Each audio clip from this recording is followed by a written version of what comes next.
Tahun lepas kita dikejutkan oleh laporan daripada utusan Malaysia yang mana mereka dapatkan data ni daripada Department of Statistics Malaysia.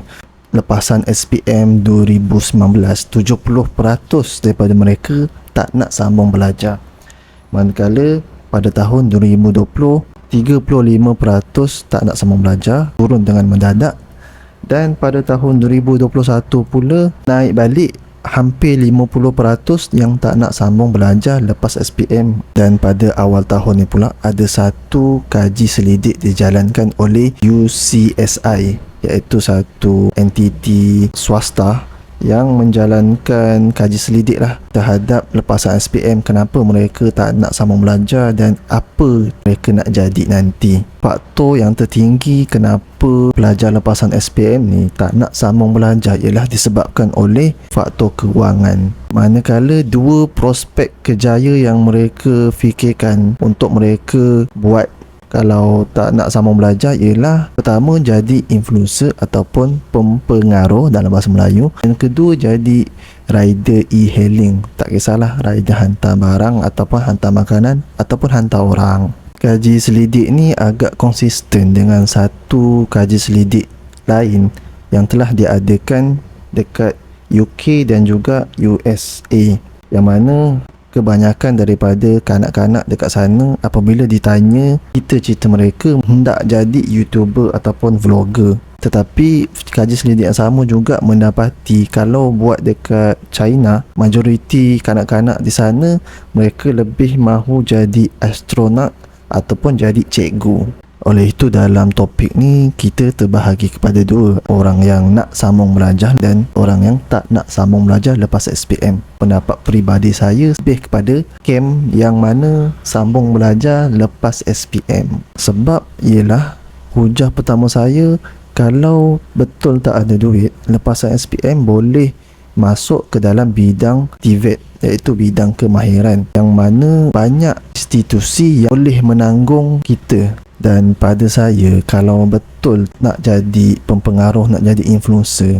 sambung je lah belajar dalam bidang TVET ni. Siap dapat allowance semua bagai, percuma semua. Lepas tu sambil-sambil tu buatlah akaun media sosial, kongsi pengalaman belajar dekat dalam institusi tersebut. Berbanding kita buat konten yang sama dengan orang lain yang sudah tepu dan kekontangan idea nak buat konten apa lagi. Bidang-bidang kemahiran ni orang suka kalau tengok konten yang berasaskan pada hiburan ditambah dengan ilmu yang baru yang orang tak tahu. Contoh betulkan aircon ke kan, betulkan kereta macam mana. So bagilah tips dan trik untuk betulkan mesin-mesin. Oleh itu bila kita belajar benda yang baru ni dan kita kongsi, orang berminat lah. Boleh lah kita sambil-sambil tu nak jadi influencer, boleh lah kongsi apa yang kita belajar. Tempat kita belajar tu pun dapat allowance percuma, semua benda percuma, makan minum percuma. Contoh institusi pertama ialah Kolej Kemahiran MARA yang ada macam-macam lah. Boleh pergi ke laman web mereka lah, TVET MARA. Allowance sara hidup disediakan, yuran pengajian ditangguh penuh. Kalau pelajar Sabah dan Sarawak siap dapat tiket pergi dan balik sekali lah. Okey lah tu. Lepas tu asrama percuma, yang penting Bumi Putra lah. Lepas tu ada 12 bidang yang kita boleh pilih bawah MARA ni kalau kita tak tahu nak pilih mana.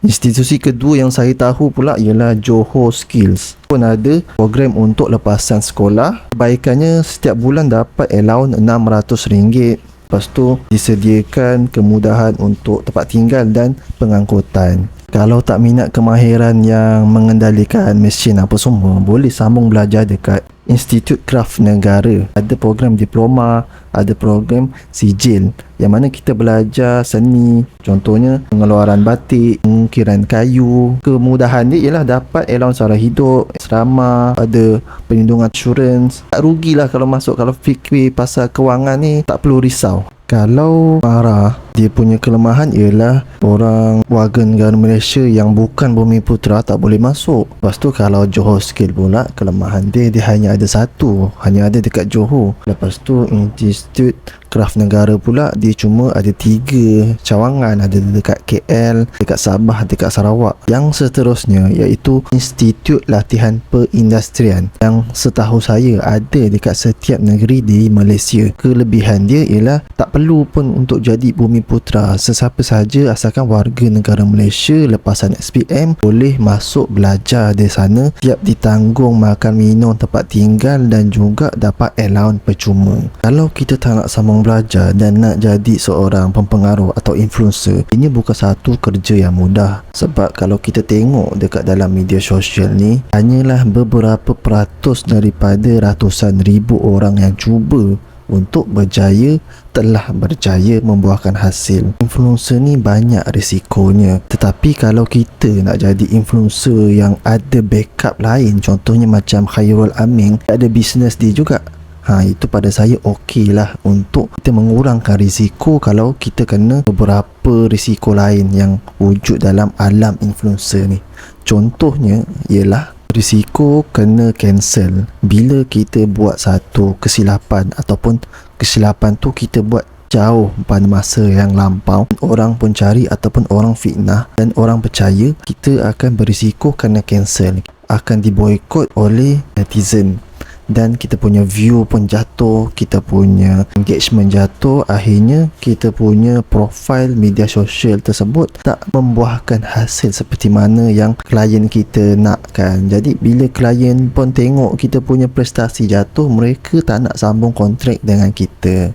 Contoh macam Cik Nom yang buat rancangan memasak tu kan, beliau mengatakan nada yang sama, tapi bukan pasal cancel culture lah. Beliau katakan pasal ekonomi social media ni untuk influencer ni bukanlah seperti yang kita bayangkan sentiasa berjaya. View jatuh, keuntungan jatuh lah. Keuntungan daripada iklan tu dapat daripada view, dapat daripada tontonan. Kalau tontonan pun kurang, orang yang nak iklankan pun kurang. Selain risiko cancel culture, lepas tu risiko kekurangan view algoritma, ada juga risiko lain yang disebutkan sebagai burnout.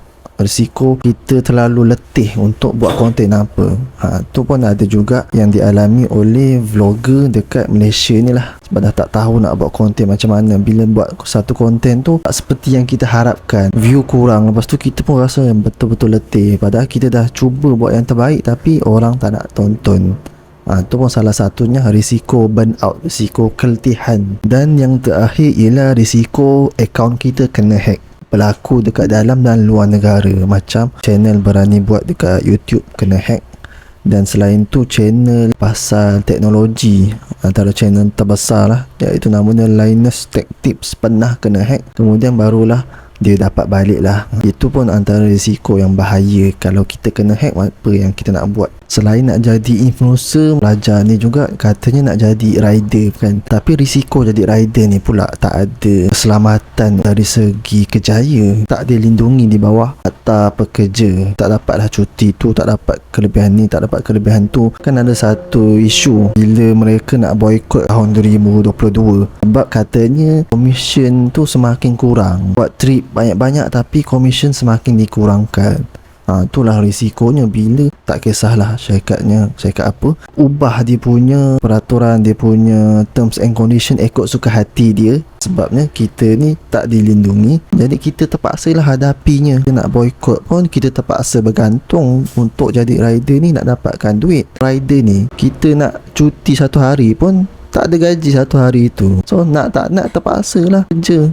Lepas tu terpaksa nak bawa laju-laju, terpaksa langgar lampu merah sampai membabitkan orang lain, terlibat kemalangan apa semua. Saya lebih cenderunglah supaya pelajar lepasan SPM sambunglah belajar dalam apa sahaja bidang. Sebabnya umur masih muda, banyak lagi potensi diri kita. Bila kita nak belajar, insya-Allah akan dipermudahkan. Bukan setakat belajar, kita bertemu dengan orang lain, kita ada connection, ada hubungan dengan orang lain. Kita boleh sertai aktiviti universiti, college ataupun institusi tersebut. Kalau kita tak belajar, kita tak boleh nak sertai aktiviti tersebut. Sebabnya aktiviti tersebut hanya boleh disertai oleh pelajar dalam institusi tersebut. Baik kita masuk saja. Kalau pening fikir pasal duit, ada alternatif lain yang boleh kita lakukan. Macam yang saya sebutkan tadi lah, ada beberapa institusi yang tak perlu pun kita bayar duit, siap dapat allowance lagi. Okey, terima kasih kerana menonton. Assalamualaikum. Jom sambung belajar.